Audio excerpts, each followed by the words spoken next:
guddiga fulinta xogeyaasha xisbiga madaxda gobollada iyo degmooyinka ee xisbiga howlwadeennada xisbiga laamaha dibadda ee xisbiga dhammaan xubnaha golaha dhexe ee xisbiga madaxda axsaabta ay nagala soo qayb gashay kulankan ee ka soo qayb galay kalfadhiga saddexaad ee golaha dhexe ee xisbiga ee maanta ku qabsoomay caasimadda somalilan assalaamu calaykum waraxmat ullaahi wabarakaatu. sidoo kale waxaan salaan qaaliya hawada u marinayaa dhammaan shacbiga reer somalilan gaar ahaan taageerayaasha xisbiga waddani ee gudaha iyo debaddaba. qul illaahuma maalika almulki tu'ti almulka man tashaau watanzicu almulka miman tashaau وتعز من تشاء وتذل من تشاء بيدك الخير إنك على كل شيء قدير.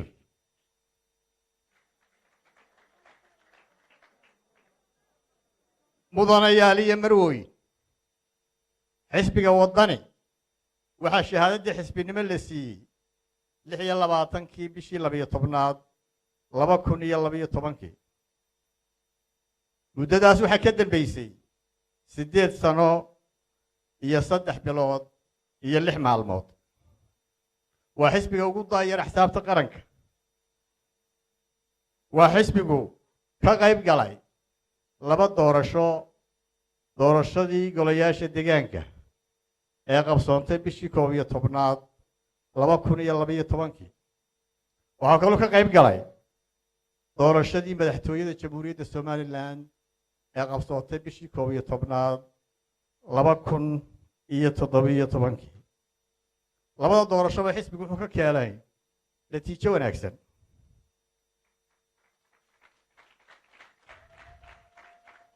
muddada u dhaxaysay aasaaskii xisbiga iyo maanta xisbigu wuu korayey.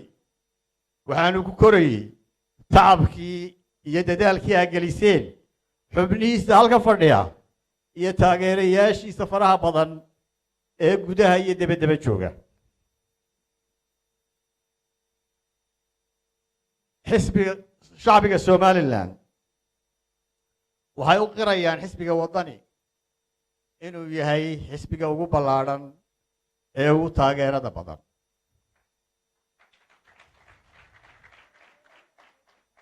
walaalayaal maanta waxaad ka dherigsan tihiin xaaladda guud ee dalku halkay marayso. nasiib darro waxaa inoo wada muuqdaa nidaamkii dowladnimo wada tashtigii wax wada lahaanshihii kalsoonidii lagu qabay hay-adaha dowladda oo daciifay.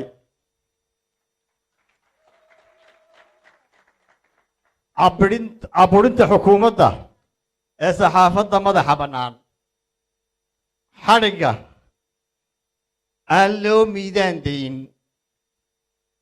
loona marin dariiq sharci ah ee muwaadiniinta somalilan ku tumashada xuquuqal insaanka waxay dadka u horseedi karaan dalkan in dowladnimadii iyo dimuqraadiyaddii aynu ku faanaynay labaduba saqiiraan. naawilaaddii iyo rajadii shacbigu ka qabeen dowladnimada cadaaladda nidaamka iyo kala dambaynta oo hoos u dhacday khatarna aynu ugu jirno inay gaadho meelaan laga soo kaban karin. tusaale ahaan waxaa meesha ka baxay kala madax bannaanidii iyo isla xisaabtankii uu dastuurku waajibiyey ee hay-adaha qaranka ama waaxaha qaranka oo kala ah fulinta garsoorka iyo xeerdejinta. waxaa shacbigu ku niyadsan yahay in golaha wakiilada aynu maanta dooranaynaa uu soo celin doono kalsoonidii shacbiga iyo inuu la xisaabtamo xukuumadda kaalintii shacbigu tabayeyna ay buuxin doonaan walaalayaal maanta lama dafiri karo inuu ku yimi midnimadii wadajirkii islahaanshihii bulshanimo ee shacbiga Somaliland dildilaacinu ku yimi maanta lama dafiri karo waxa soo baxay magacyo cusub oo ka marxaati kacaya siday ummaddu u sii kala irdhoobayso sida beesha dhexe iyo beelaha darafiyada iyo magacyo kale iyo sifooyin kale oo aad ka wada warqabtaan muddadii ay jireen xukuumadihii kala dambeeyey ee xisbiga kulmiye waxa xoogaystay qabyaaladii iyo kala qaybsanaanta waxa soo noqnoqday colaado ku salaysan reero ama qabaa'il walaalayaal waxa dhacay masiibooyin sida karoonaha ayaha iyo abaaraha kuwaas soo burburiyey dhaqaalaheennii curdinka ahaa burburkaasi waxa uu dhalay gaar ahaan ganacsatadii yaryarayd inay la kulmaan burbur dhaqaale iyagoon helin wax dhaqaale kabis ah waxaa kaloo ay cabasho joogtaa ka muujiyeen cashuur koror joogto ah oo xukuumaddu samayso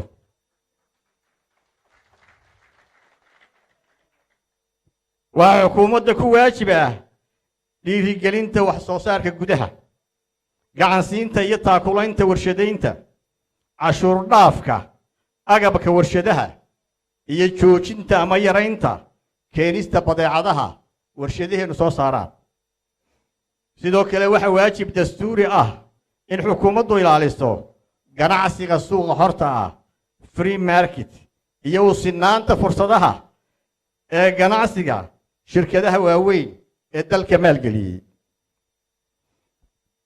walaalayaal geeska Afrika oo ah gobolka aynu kaga naal Afrika waa mandiqad istiraatiiji ah oo ay danaynayaan dhammaan quumadaha waaweyn iyo dalal carbeed oo hodan ahayba tusaale ahaan muhiimadda arrintaasi leedahay waxaa ka mid ah waxaad la socoteen markab dhowaan ku xidhmay Suez Canal oo meesha ugu dhow biyo mareenkeena waxaa lagu qiyaasay markabka halka ku xidhmay inuu adduunka u geysanayay saacadii khasaare dhan 400 milyan oo dollar waxaa geeska iyo gacanka cadmeed ka socda mawjado siyaasadeed oo saameyn inagu leh oo ay daruuri tahay inuu si feejigan ula soconno talo iyo ku talagalna ka yeelano muddaxileedkii xukuumadaha kulmiye ee 11 sano ahaa Somaliland waxay weyday saaxiibo wadan oo caalamka uga ololeyn jiray taasoo ka dhalatay in dadaaladii hore u jiray waxba lagu dul dhisin laakiin la maray dariiqooyin cusub ama wadiiqooyin cusub oo aan midho lahayn marwooyin iyo mudanayaal haddii aan halkan ku dhaafo xaaladda guud ee dalka qorshaha xisbiga wadani waxa uu ku qotamaa halbeegyo mudnaan u leh dalkeenna kuwaasoo u kala qaybsama qorshayaal istiraatiiji ah oo muddada dheer iyo kuwa degdeg ah oo muddada gaaban ah halbeegga mudnaanta koowaad ee qorshaha istiraatiijiga ee xisbiga wadani ee muddada dheer waa kobcinta tayaynta iyo fidinta aqoonta heerarkeeda kala duwan yoolka xisbigu waa in la abuuro isbeddel ku yimaada aqoontu waxay isugu jirtaa cilmi waayo aragnimo wacyigelin iyo xirfado kuwaas oo koriya garaadka bulshada gaadhsiiyana horumar waara walaalayaal waxaa ka mid ah istiraatiijiyada fog ee xisbiga dhaqangelinta siyaasad qaran ee amniga qaranka cuntada National Food Security Policy iyo dhiirigelinta cunto soo saarka waa halbeegga labaad ee qorshaha xisbiga ee muddada dheer waa xisbiga wadani qorshe u ah in si aan laablakac ahayn dadka ugu jihayno kuna kaalmayno oo gacan ku siino agab iyo aqoonba si aan u higsanno isku filaansho aan ka gaadhno wax soo saarka cuntada. xisbi ahaan waxaan dejin doonaa cabir aan ku qiyaasno heerka wax soo saarkeenna iyo isku filaanshaheenna si aan ula soconno isbeddelka ku yimaada amniga cuntada ee qaranka. waray magaalada Jiniifa ka soo saartay WFP ama barnaamijka cuntada adduunku 20 March waxay ka digtay inay ku khasbanaan doonto inay joojiso raashinka ay siiso 1 milyan oo qof oo Soomaali ah laga bilaabo bisha 6aad ee sanadkan. sababtana waxay ku sheegtay inaanay haysan dhaqaale ay ku sii wado. taasi waxayna tusaysaa inaan quudka aynu cunno aynaan ka sugin cid kale. waxaan u soo jeedinayaa ganacsatada waaweyn inay maal gashadaan wax soo saarka cuntada, dhaqashada xoolaha iyo kalluumaysiga, kuwaasoo ah khayraadka ugu weyn ee aynu leenahay kana qaalisan qiimo shidaalka haddii alla ka dhigo. xukuumadda waxaan ugu baaqaynaa inay si siman u kabto xoolo dhaqatada, beeralayda iyo kalluumaysatada. walaalayaal, arrimaha kale ee mudnaanta u leh xisbiga waxaa kow ka ah ka midho dhalinta aayaka tashiga shacbiga Somaliland lana gaadhsiiyo aqoonsi caalami ah. si taas loo gaadho waa xisbigu diyaariyey qorshayaal xeel dheer oo lagu xaqiijinayo hadafkaas. marwooyin iyo mudanayaal, qorshaha xisbiga ee muddada gaaban waxaa mudnaanta koowaad leh adkaynta midnimada, wadajirka iyo wada lahaanshaha shacbiga xariirta ah ee reer Somaliland.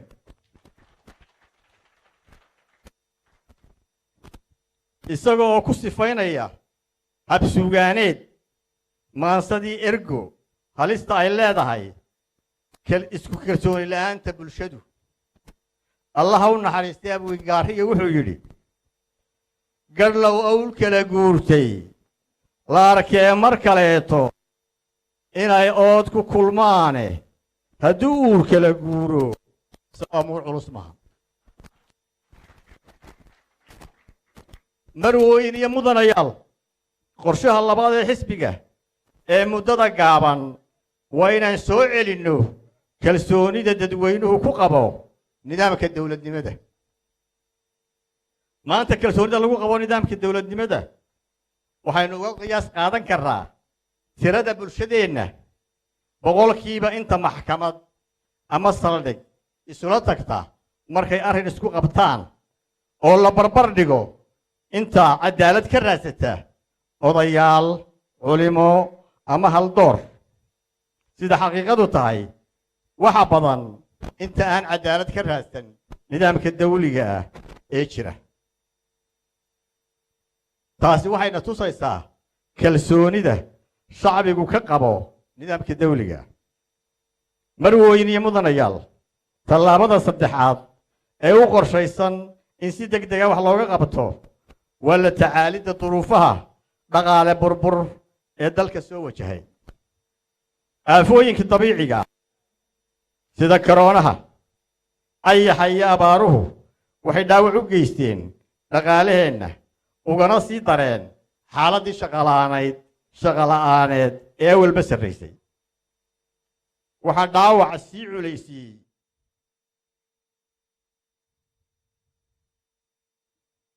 in hay-adihii dadka nugul gargaari jiray ay joojiyeen kaalmadii kadib markii dalalka loo yaqaano qaadhaanbixiyayaashu joojiyeen ama yareeyeen qaadhaankii ay siin jireen koroonaha awgii. qorshaha xisbiga waddani waa inuu curiyo barnaamijyo iyo hindisayaal isugu jira soo kabasho, samata bixin iyo kobcin dhaqaale. marwooyin iyo mudanayaal, difaaca qaranka iyo daryeelka ciidanka waxa uu ka mid yahay arrimaha mudnaanta u leh xisbiga waddani. waxa aan maanta mar kale cusboonaysiinayaa ballanqaadkaygii 2017 ee ahaa kordhinta boqolkiiba 250 mushaharka ciidanka.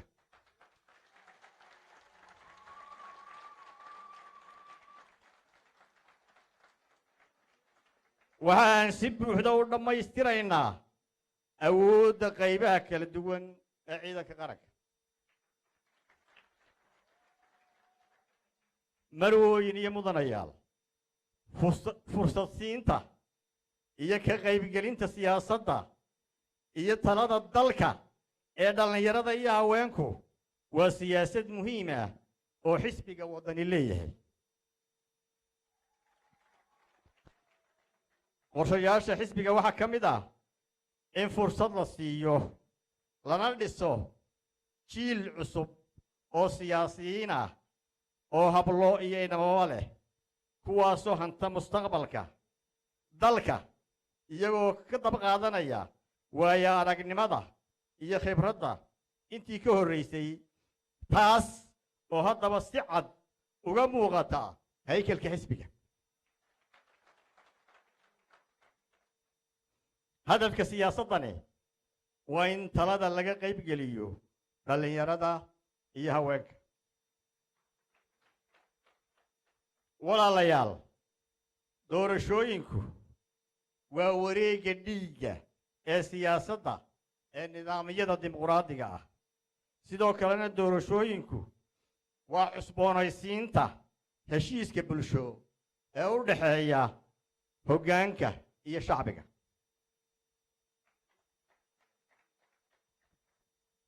sidaa daraaddeed waxaan bogaadinayaa axsaabta qaranka, komishinka doorashooyinka qaranka, xukuumadda iyo dhammaantiin shacbi ahaan sidaynu gacmaha isugu qabsannay qabashada labada doorasho ee isku sidkan markii ugu horraysay taariikhda Somaliland.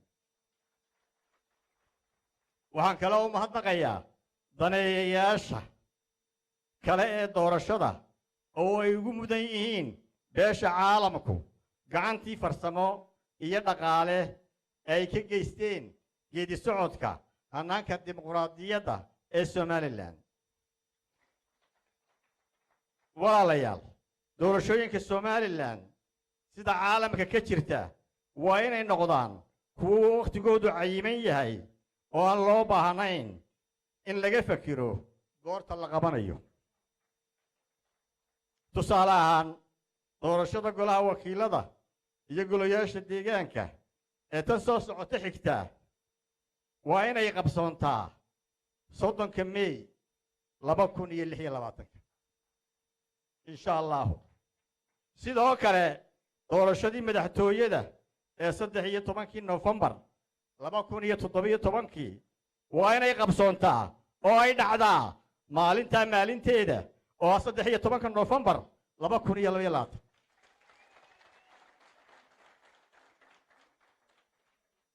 waxaan baaq gaara u dirayaa beelaha walaalaha ah ee muddada dheer ee boqolaalka sano gaadhaya nabadda iyo xasilloonida ku wada noolaa,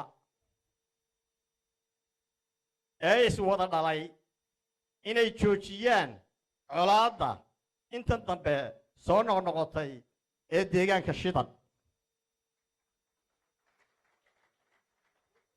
waxaan si buuxda u taageersanahay dadaallada nabadaynta ah ee socda. xukuumaddana waxaan ugu baaqaynaa inay gacan siiso culimada, waayeelka iyo waxgaradda nabadda ka shaqaynaya. waxaan shacbiga reer Somaliland ugu baaqayaa inay aad iyo aad uga taxadiraan, ugu dheganuglaadaan talooyinka wasaaradda caafimaadka iyo dhakhaatiirta ee ku saabsan caabuqa COVID-19, maadaama uu si lixaad leh u soo laba kacleeyey, haddana inaga sahayday dad badan. ilaahay ha u naxariista dhammaantood. waxaan kaloo ku baaqayaa oo soo jeedinayaa in la qaato tallaalka COVID-19. ugu dambayn walaalayaal marwooyin iyo mudanayaal khudbaddayda maanta waxaan ku soo gunaanadayaa oo aan maanta xubnaha golaha dhexe ee xisbiga waddani ee shirka ka soo qayb galay hortooda ka caddaynayaa inaan ahay musharax u taagan xilka madaxweynenimo ee jamhuuriyadda Soomaaliya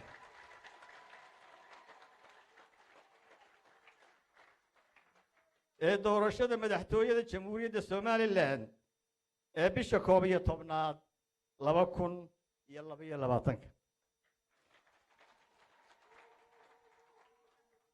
aniga oo buuxiyey dhammaan shuruudihii layga baahnaa mudane maxamed cali aw cabdine u taagan yahay musharaxayga madaxweyne ku-xigeenka walaalayaal waxaan u baahanahay idinkana codsanayaa taageeradiinna iyo isgarabtaagiinna innagoo wada jira si aynu u xaqiijinno himilada Somaliland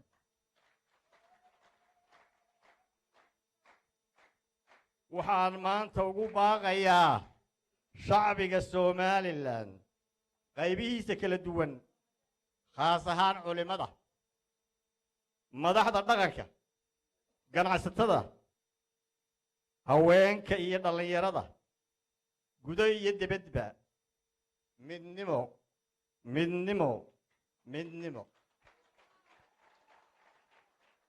waxaan ugu baaqayaa walaalnimo waxaan ugu baaqayaa waddaniyad waxaan ugu baaqayaa wixii inaga dhaxeeya ee aan wada leenahay inaan wada ilaashanno inagoo u siman